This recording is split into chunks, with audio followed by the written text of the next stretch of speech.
पावसानं ओढ दिल्यामुळं जिल्ह्यातील नदींच्या पाणी पातळीत मोठी घट झाली आहे. त्यामुळं जलसंपदा विभागानं पिण्याच्या पाण्याचा विचार करून उपसाबंदीचा आदेश लागू केलाय. या उपसाबंदीमुळं नदीकाठी असणाऱ्या शिरोळ तालुक्यातील अब्दुल्लाट, शिरदवाड, शिवनाकवाडी, शिरढोण, टाकवडे, तेरवाड, हेरवाड इथल्या शेतीचं मोठं नुकसान होत आहे. यासाठी आज शिरोळ तालुक्यातील शेतकऱ्यांनी आक्रमक होत पाटबंधारे विभागाच्या कार्यालयात ठिय्या आंदोलन सुरू केलंय.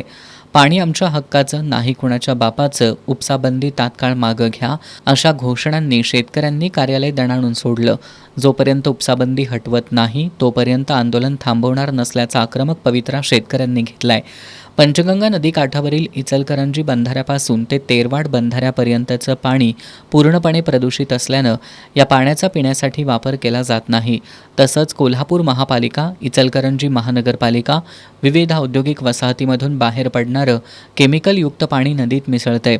त्यामुळे या पाण्याचा पिण्यासाठी वापर होत नसताना जलसंपदा विभागानं उपसाबंदी लागू करण्याचं कारण काय, असा सवाल शेतकरी उपस्थित करतायत.